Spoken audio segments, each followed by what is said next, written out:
Welcome all. कैसे हो आप लोग? उम्मीद करता हूँ बहुत अच्छे से होंगे, अच्छे से पढ़ाई कर रहे होंगे। तो भाई अभी जो शोर चल रहा है वो चल रहा है कि आईएमओ होने वाला है। और आईएमओ कौन सा? एसओएफ वाला आईएमओ है ना, साइंस ओलंपियाड फाउंडेशन का इंटरनेशनल मैथमेटिक ओलंपियाड का पेपर, जो कि शायद 10 को है, 10 नवंबर को है। उसके बाद फिर एक और किसी डेट को है और एक बार शायद दिसंबर में भी है। लेवल 1 का इनका पेपर जो है 3 बार है। तो सैम्पल पेपर भेजा है मुझे एक बच्चे ने, उसने बोला इसका सॉल्यूशन कर दो। तो मैंने कहा अब सॉल्यूशन करना है तो चलो आप लोगों के साथ शेयर कर लेते हैं। तो चलिए शुरू हो जाते हैं। इसमें लॉजिकल रीजनिंग और मैथमेटिक्स इसमें एक ही एग्जाम में आता है। तो हम शुरू करते हैं क्वेश्चन नंबर 1 से। Pointing to a man in a photograph a woman says. देखो ऐसे क्वेश्चन में क्या करना है, आप देखो वुमेन पॉइंट कर रही है किसकी तरफ? अ मैन की तरफ इन अ फोटोग्राफ। तो आप कुछ भी ना एक सिंबल से ले लो। जब आप इसको डिटेल में पढ़ोगे इस तरह रिलेशन वाले क्वेश्चन को, तो आप देखोगे जैसे मैन के लिए आप सपोज आपने स्क्वायर मान लिया कि जो स्क्वायर है वो मैन है, और जो एक ट्राइंगल की शेप ले लो वो वुमेन है। तो अभी क्या हो रहा है, ये वुमेन इस मैन की तरफ पॉइंट कर रही है, ठीक है। और क्या बोल रही है? He is the only son. अब ये सन है, किसका सन है? Of the only daughter in law of my only son's father. अब यहां से पकड़ो, ओनली सन्स, इनका ओनली सन, उनके फादर, वो कौन हुए? इनके हस्बैंड हुए। सिंपल, ठीक है। और इनके हस्बैंड की डॉटर इन लॉ क्या हुई? इनकी भी डॉटर इन लॉ हुई। क्लियर हो गया? इनके हस्बैंड की जो डॉटर इन लॉ है वो इनकी भी डॉटर इन लॉ हुई। और जब इनकी डॉटर इन लॉ है, ठीक है, और इनकी डॉटर इन लॉ का ये बंदा सन है, तो ऑब्वियसली ये क्या हुआ? इनका ग्रैंड सन हुआ। तो सिंपल, ऑप्शन डी करेक्ट हो गया। ठीक है, आपके दिमाग को जलेबी बन जाएगी दिमाग की। इस तरह के क्वेश्चन करने में ना दिमाग गोल गोल घूमता है, तो इसलिए ये क्वेश्चन ओलंपियाड तरह के एग्जाम में आते हैं। बाकी होता है इनमें कुछ नहीं है, जितना ज्यादा अच्छा सोचोगे उतना ज्यादा अच्छा रिजल्ट मिलेगा। और जैसे क्वेश्चन नंबर 2 है, इसमें क्या होता है, इसमें देखता है स्टूडेंट डाइस, और जिसने डाइस नहीं पढ़ा होता ना वो इस क्वेश्चन को छोड़ देता है कि यार डाइस तो मैंने पढ़ा ही नहीं है, तो मैं इसको क्यों अटेम्प्ट करूं। ठीक है, लेकिन अगर आप इसको ध्यान से देखोगे तो आपको डाइस पढ़ने की जरूरत नहीं है, क्वेश्चन सॉल्व हो जाएगा। 3 different position of a dice are given below. 3 different position दी गई हैं, ऐसे ऐसे रखा, ऐसे रखा, तो 2 ऊपर 3 इधर, जो भी है। ठीक है, पहले मैं ये देखूं मुझसे पूछा क्या जा रहा है। मुझसे पूछा जा रहा है which number is on the face opposite to 1। 1 के ऑपोजिट फेस में कौन सा नंबर है, यानी कि ये यहाँ 1 लिखा है, तो ये जो 3 के पीछे वाला फेस होगा यहाँ पे कौन सा नंबर लिखा है? ठीक है, ऑप्शन है 6352। तो अब अगर मैंने डाइस पढ़ा भी नहीं है तो भी मैं ध्यान से देख सकता हूं कि देखो यहाँ 1 है, 1 के पीछे वाले फेस पे ना 3 होगा ना 5 होगा। 3 और 5 हटा दो, क्योंकि वो तो एडजेसेंट फेसेस में है। अब ये वाला डाइस देखो, ये 1 है और ये रहा 6, तो यानी कि जो 6 है वो भी 1 के बैक फेस पे नहीं हो सकता, क्योंकि वो भी एडजेसेंट फेस पे है, तो ये भी नहीं होगा। बचा क्या? 2। क्वेश्चन खत्म हो गया। और ये हमने किससे किया? एलिमिनेशन से। मैंने आपको कई बार बताया, अगर आपने मेरे लेक्चर्स पूरे देखे होंगे, जो मैंने टैलेंट एक्स वगैरह के भी पेपर सॉल्व किए हैं, कि कुछ बार आप एलिमिनेशन से सॉल्व कर सकते हो। आपको करेक्ट आंसर नहीं पता है लेकिन आप रॉन्ग आंसर्स फाइंड आउट कर सकते हो। ठीक है, एक करेक्ट नहीं पता है लेकिन आप 3 रॉन्ग फाइंड आउट कर सकते हो, तो जो चौथा बचा वही करेक्ट है। क्वेश्चन नंबर 3 देखिए, the digits of each of the following 5 numbers are written in reverse order and 5 new numbers are obtained. देखो लैंग्वेज थोड़ी सी कंफ्यूजिंग है, इसको ध्यान से समझो। क्या कह रहा है?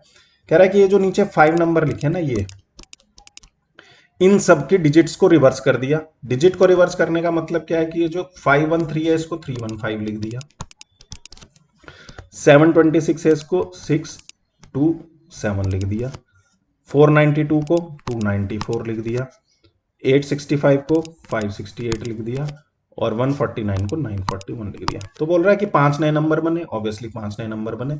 Which of the following will be the third digit? Third digit means last digit, ये वाली डिजिट, ये वाली, इनमें से कौन सी थर्ड डिजिट होगी सेकंड हाईएस्ट न्यू नंबर? जो नया नंबर बना उसमें सेकंड, पहले तो आप देखो जो नया नंबर बना उसमें सेकंड हाईएस्ट कौन सा है, कैसे ढूंढोगे?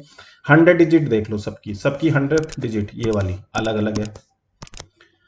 ठीक है, तो इसकी 9 है, ये सबसे बड़ा है। इसके बाद कौन सा है? तो सेकंड लार्जेस्ट नंबर तो हुआ ये। इसकी थर्ड डिजिट पूछ रहा है, इसकी थर्ड डिजिट ये रही 7। कौन सा है? Option C. क्वेश्चन खत्म। ठीक है, थोड़ी सी लैंग्वेज कंफ्यूजिंग थी, कई बार स्टूडेंट इसी में सेकंड हाईएस्ट नंबर की और थर्ड डिजिट ढूंढ देगा। उसके बाद थर्ड में भी कई बार कंफ्यूजन है कि ये वाली ढूंढो ये वाली ढूंढो। ठीक है, तो क्वेश्चन को ध्यान से पढ़ना तो हमेशा इंपॉर्टेंट है, जैसे मैं हमेशा कहते रहता हूँ। अब क्वेश्चन नंबर 4 देखिए। क्वेश्चन नंबर 4 सिंपल कॉन्सेप्ट पे बेस्ड क्वेश्चन है, लेकिन इक्वेशन दे दी है आपको डराने के लिए, बस कुछ नहीं है। The area of the rectangle is given by this and the width of the rectangle is given by this. Parameter पूछा है आपको। देखो एरिया भी रेक्टेंगल का पता है कि अगर लेंथ एल है और विड्थ बी है तो एरिया होता है एल इंटू बी, और पैरामीटर क्या होगा रेक्टेंगल का, 2 इंटू एल प्लस बी, अगर एल लेंथ है बी विड्थ है। क्लियर। तो आपको बोल रहा है एरिया ये है और उसकी लेंथ ये है, तो आपको ऐसे डिवाइड डिवाइड कुछ नहीं करना है। आप इसको ध्यान से देखो, 6x² y प्लस 4y²x, इसमें से मैंने चुपचाप से 2xy कॉमन ले लिया जिससे किसी को पता ना चले। नहीं पता चला तो यहाँ पे क्या बचा, यहाँ पे ध्यान से देखोगे 3x बचा, और प्लस यहाँ पे क्या बचा, ध्यान से देखोगे तो 2y बचा। तो देखोगे तो ये चीज इसकी लेंथ दी हुई है, और सॉरी विड्थ दी हुई है। ठीक है, तो ये चीज इसकी विड्थ हो गई, यानी ये b हो गया। तो जो बचा वो मल्टीप्लीकेशन में जो बचा वो लेंथ हो गई। ये इसकी लेंथ है, ये विड्थ है या ब्रेड्थ है। इन दोनों को जो ऐड करके उसका ट्वाइस कर दो तो पेरीमीटर आ जाएगा। इन दोनों को ऐड करके क्या आएगा, 3x plus 2y plus 2xy, और इस कहानी को जब आप 2 से मल्टीप्लाई करोगे तो क्या आएगा, 6x plus 4y plus 4xy। खत्म हो गया क्वेश्चन आपका, ऑप्शन डी करेक्ट हो गया।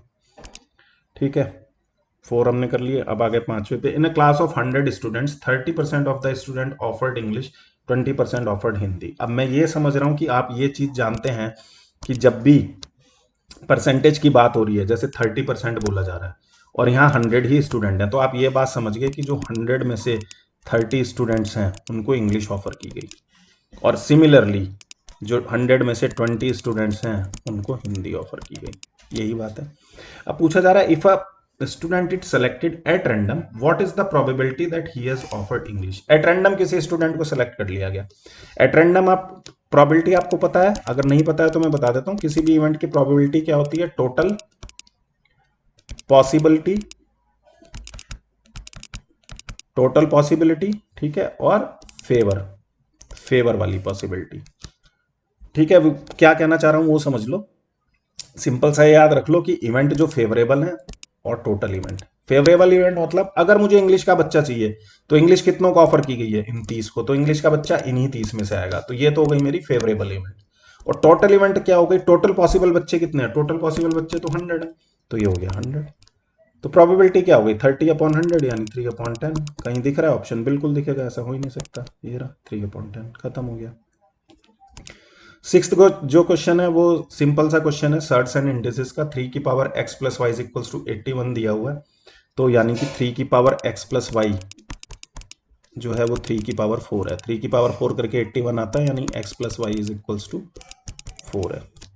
और सिमिलरली यहाँ पे दिया है 81 की power x minus y is equals to 3 की पावर 8, तो यानी यहाँ से आप बोल सकते हो 3 की power 4x minus 4y is equals to 3 की पावर 8। ठीक है, समझ गए मैंने क्या किया, इसको 81 को लिखा 3 की पावर 4 और वो 4 इनमें मल्टीप्लाई हो गया, तो 4x माइनस 4y बराबर 8 हो गया, तो x minus y is equals to 2 हो गया। दो इक्वेशन आ गई, x plus y is equals to 4, x minus y is equals to 2। इसको आपने इक्वेशन से सॉल्व नहीं करना है, सिंपल या तो इनको जोड़ दो तब भी सॉल्व हो जाएगा। इनको जैसे ही जोड़ोगे तो क्या आएगा, 2x इज इक्वल्स टू 6 आ जाएगा, x इज इक्वल्स टू 3 आ जाएगा। x एंड y रेस्पेक्टिवली पूछा है, तो जो पहला है वो x है, दूसरा y है, तो जो x3 आया है तो ये वाला ऑप्शन करेक्ट हो जाएगा। वरना आप ऐसे देख के भी देख सकते हो कि दो एंटिटी है, उनको जोड़ने पे 4 आ रहा है और घटाने पे 2 आ रहा है, तो 3 और 1, यही पॉसिबिलिटी हो सकती है। क्लियर। ये वाला क्वेश्चन मुझे थोड़ा सा अच्छा लगा, 7th क्वेश्चन। मतलब अच्छे सारे ही हैं, लेकिन अच्छा इन द सेंस कि ये स्टूडेंट्स को घुमा सकता है। Sanket earns twice as much as in the month of March as in the each other months of year. अब एक बात समझो कि वो सपोज वो कुछ भी अमाउंट कमा रहा है, 100 अमाउंट कमा रहा है या एक्स अमाउंट कमा रहा है, जैसे मैथ्स में हम एक्स मानते हैं। ठीक है, तो जनवरी, फरवरी, मार्च, अप्रैल से लेके और अप टू दिसंबर 12 मंथ हो गए। 12 मंथ में उसने एक्स एक्स एक्स ऐसे कमाए, लेकिन वो बोल रहा है कि जो मंथ ऑफ मार्च है ना उसमें उसने 2x कमाए, फिर एक्स एक्स। तो टोटल यूनिट उसकी सैलरी की कितनी हो गई, अगर एक्स देखें तो उसने जो इनकम करी ना वो 13x करी टोटल। ठीक है, what part of his entire annual earning, इसकी टोटल एंटायर अर्निंग क्या हो गई, 13x। ध्यान से देखो, हर एक में x कमा रहा है, मार्च में क्योंकि 2x कमाया। या आप अगर इसको 1 यूनिट भी मानते तो हर मंथ में 1 यूनिट और मार्च में 2 यूनिट, तो 13 यूनिट हो जाती है। और कितना पार्ट, यानी फ्रैक्शन बनाना चाह रहा है, इसका कितना पार्ट जो है उसने मार्च में अर्न किया है, तो कितना होगा, मार्च में उसने कितना अर्न किया, ट्वाइस ऑफ एक्स, तो मार्च में उसने क्या अर्न किया 2/13 डी। इसमें गलती क्या होती, स्टूडेंट क्या करता, स्टूडेंट इसको करता 2x और बोलता कि साल में तो उसने कमाया 12x, तो आंसर वो निकाल देता 1/6, इसको लगाता, लेकिन ये गलत हो जाता। ठीक है, आपको ये देखना है कि उसने इनकम कितनी अर्न करी है। इसमें बस यही थोड़ा सा पेंच था कि टोटल इनकम आपको 13 यूनिट लेनी है कि 12 यूनिट लेनी है। बाकी क्वेश्चन ठीक था, मतलब बहुत ज़्यादा वो नहीं बोल सकते, बट अगर आपने पढ़ा है तब ठीक था। एजेस का क्वेश्चन है, रेशो भी इसमें दिया हुआ है, अच्छा क्वेश्चन है। The total ages of Jiya कुनान एल सागर इज 93 ईयर्स। देखो 3 लोग हैं, अब इसको ना एक्स मान के नहीं करना है कि एक्स मान लिया, रेशो में एक्स मान लिया, फिर एक फैक्टर निकाल लिया। वो वाले जो दौर है ना वो अब पुराने हो गए, उस तरह से आप ओलंपियाड में टाइम नहीं बचा पाओगे। तो भाई जिया है ऐसे, ये कुणाल है और ये क्या है सागर। इनकी जो प्रेजेंट एज है ना 93 है, 3 लोग की प्रेजेंट एज जोड़ के 93 है। 10 ईयर्स अगो यानी आज से 10 साल पहले उनकी एज का रेशो ये था 2:3:4। आज का रेशो नहीं है, 10 साल पहले। ये आज की इनकी एज का सम है। अगर ये इनकी एज का सम आज है तो 10 साल पहले इनकी एज का सम क्या होगा, मुझे बता सकते हो? देखो 10 साल पहले इनकी एज का सम क्या रहा होगा भाई, ये तीनों की एज का सम है तो 10 साल पहले, अब एज किसी की कुछ भी रही हो, 10 साल पहले तो जितनी आज है उससे 10 साल कम रही होगी, तो इसमें से 10 + 10 + 10 यानी कि 30 घटा दोगे तो क्या आ जाएगी 63। गलती यहां पे क्या कर देता है स्टूडेंट, केवल 10 ही घटाता है। 10 तो एक की एज कम हुई ना, देख तीनों लोग हैं, तीनों जब 10 साल पीछे जाएंगे तो 10 + 10 + 10 30 साल छोटे हो जाएंगे, 30 इसमें से घटाओगे क्या आ जाएगा 63। ठीक है, अब इसमें मैं x नहीं मान रहा हूं, अगर इनकी एज यही रही होती 10 साल पहले, इसकी 2 रही होती, इसकी 3 रही होती, इसकी 4 रही होती, तो टोटल एज इनकी रही होती 9। लेकिन 9 की जगह क्या है, एज इनकी है 63, यानी कि इसको सम को 63 बनाने के लिए किससे मल्टीप्लाई करना पड़ेगा 7 से, यानी इनकी एक्चुअल एज भी क्या निकलेगी 7 से मल्टीप्लाई करके निकलेगी। वो जो आप मान लेते हो ना कि जब रेशो की बात होती है कि मान लिया 2x है, इसकी 3x है, जो आप सीबीएसई में करते हो इसकी 4x है, फिर x ढूंढते हो तो वो x आपका ऑलरेडी आ चुका है, वो x 7। ठीक है, आपसे क्या पूछा है प्रेजेंट एज ऑफ सागर। सागर की प्रेजेंट एज कैसे निकलेगी भाई, सागर ये रहा 4 7 4 इसकी एज है 28, ये कब थी 10 साल पहले। ठीक है, आज की एज इसकी क्या होगी, 10 साल ऐड कर दो तो कितनी हो जाएगी 38। ये रहा आपका क्वेश्चन, खत्म हो गया। क्वेश्चंस को विजुअल डायग्राम बना के सॉल्व करना सीखो। ठीक है, मैं कोशिश करूंगा कि कभी मैं शुरू कर पाऊँ आपके लिए मैथ्स की कोई सीरीज, अगर आप लोग सीरियस स्टूडेंट हो, आप पढ़ना चाहोगे तो ये जो आपके जो ट्रेडिशनल मेथड है ना, जो ट्रेडिशनल मेथड हैं जो कि हमें स्कूल में सिखाए जा रहे हैं, उनसे हट के हमको सोचना है। ठीक है, हमको क्रिटिकल और लॉजिकल थिंकिंग, जैसे मैं हमेशा बोलता हूँ, उसके ऊपर फोकस करना है, तब हम ओलंपियाड में कॉम्पीट कर पाएंगे, तब हम अपने आप को थोड़ा सा चैलेंज दे पाएंगे, अपने ब्रेन को डेवलप कर पाएंगे, कंपटीशन के लिए तैयार हो पाएंगे। ठीक है, आप लोग सीरियसली पढ़ो, मैं भी देखूंगा, मैं थोड़ा सा अगर टाइम निकालता हूं तो मैं कोशिश करूंगा कि मैं आपके लिए कुछ कुछ चीजें लेकर आऊं। कम्युनिटी पोस्ट में मैं आपके लिए क्वेश्चंस डालता हूं, आप उनको कोशिश किया करो सॉल्व करने की। मैं चुन के अच्छे अच्छे क्वेश्चन डालता हूं जिससे आपको थिंकिंग एबिलिटी डेवलप करने का मौका मिले। अगला क्वेश्चन देखिए, क्वेश्चन नंबर 9। इसमें क्या पूछा जा रहा है, इनकरेक्ट मैच पूछ रहा है। ये तो आप निकाल लोगे, शेप दी है, बोल रहा है इसके कितने फेस हैं, कितने वर्टिसेस हैं, कितनी एजेस हैं। फेस क्या होता है, फेस ये होता है पूरा, ये एक फेस। वर्टिसेस क्या होता है, ये जो पॉइंट बनते हैं वर्टिसेस। और एज क्या होती हैं, एज होती हैं जो दो वर्टिसेस को मिलाती हैं। ठीक है, या आप ऐसे भी बोल सकते हो कि भाई वर्टिसेस तो पॉइंट है, उन दो पॉइंट को जो मिला रही है वो एज है, और 4 एज से मिलके एक फेस बन रहा है, या 5 एज से मिलके एक फेस बन रहा है, या 3 एज से मिलके एक फेस बन रहा है। जब एज मिलके एक क्लोज शेप बना दे तो एक फेस है।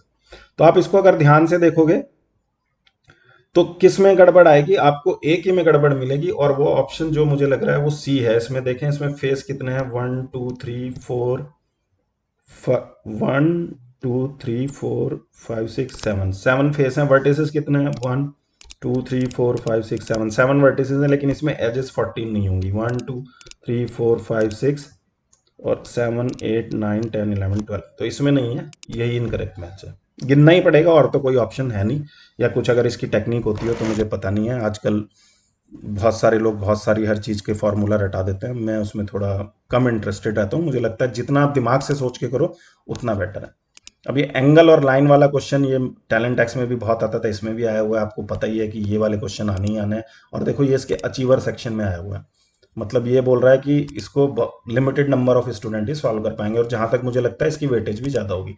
लेकिन ये बहुत सिंपल सा क्वेश्चन है। देखो, in a given figure B A is equals to B R, ये जो लाइन है ना बी ए और बी आर, ये दोनों लाइन सेम है। अब किसी ट्रायंगल में आप ये समझ लो, किसी भी ट्रायंगल में अगर दो लाइन सेम है तो उसके दो एंगल भी सेम होंगे, आइसोसेलेस ट्रायंगल बन गया वो।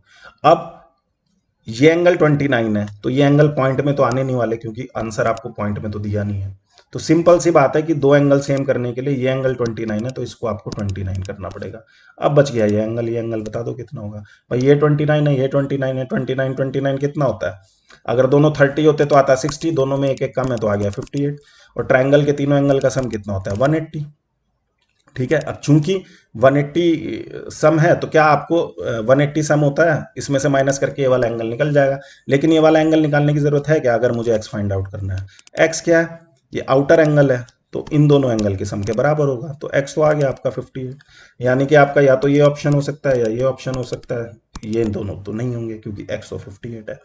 अब किसको पकड़ लेते हैं? वाई को पकड़ लेते हैं। वाई को कैसे पकड़ोगे? वाई को पकड़ने का क्या तरीका है? देखो, ये लाइन और ये लाइन, ये दोनों पैरेलल हैं, ठीक है। तो ये वाला एंगल जो होगा, ये वाला जो एंगल होगा, ये वाला एंगल जो होगा, ये एक सेम लाइन इनको काट रही है, ये इन तीनों के सम के इक्वल होगा। तो इन तीनों का सम कितना हो गया? 32 और 29 कितना आ गया? 30 और 30 आ गया 60, 61, 61 और 50, 61 और 50, 131। ऐसा ही है, कुछ और है? अरे ये इसने इसके साथ का कलर कैसे ले लिया? कलर चेंज कर लो। ठीक है, अगर ये 131 आ गया, 131 आ गया, तो ये 131 आ गया, तो ये एंगल कितना होगा? ये बता दो कितना होगा, या मैंने कुछ गलती कर दिया? 131 नहीं आएगा, ये 50 और 32 कितना हो गया? 82, और 29 और जोड़ लो इसमें, 111 आएगा। ठीक है ना, 111 आएगा। अब ये 111 आ गया, तो ऑब्वियसली वाई कितना आएगा? 180 माइनस 111। क्यों? क्योंकि पी जो पॉइंट है इस पे 180 सम होगा एंगल का, और ये क्या है? ये एंगल और ये एंगल, वाई प्लस 111 मिलके कितना बनना चाहिए? 180। तो वाई क्या होगा? 111 माइनस 180, यानी कि लास्ट में 9 आएगा, तो इसी में दिख रहा है इन दोनों ऑप्शन में से। तो अब तो आपको z फाइंड आउट करने की जरूरत नहीं, x इतना है, y इतना है, z आपका अपने आप इतना आ गया। ये ऑप्शन हो गया सही। अगर x और y दोनों सेम आ रहे होते तब आपको z फाइंड आउट करने की जरूरत थी, लेकिन नहीं आ रहा। ठीक है, तो अच्छा पेपर था, मतलब मेरे को अच्छा लगा। थोड़ा सा ट्विस्टिंग पेपर है, लेकिन अगर आपकी तैयारी बहुत अच्छी है तो ऐसा मुझे कुछ खास ये नहीं लगा कि बहुत ज़्यादा चैलेंजिंग है। होपफुली आपको पसंद आया होगा, तो अपनी तैयारी करते रहिए और मुझे बताइएगा कि अगर इन क्वेश्चंस को आप किसी और मेथड से सॉल्व कर रहे हैं तो वो भी आप यहाँ कमेंट में डिस्कस कीजिए। एक क्वेश्चन कई मेथड से हम सॉल्व कर सकते हैं, और अच्छा रहेगा, आपके कोलीग्स के साथ शेयर होगा। और वही इस चैनल का मकसद है कि हम म्यूचुअली एक दूसरे को अच्छी अच्छी चीज़ें पढ़ाई के बारे में बताएं। तो अच्छे से मेहनत करिए, तैयारी करते रहिए। नेक्स्ट वीडियो में फिर मिलेंगे। All the very best.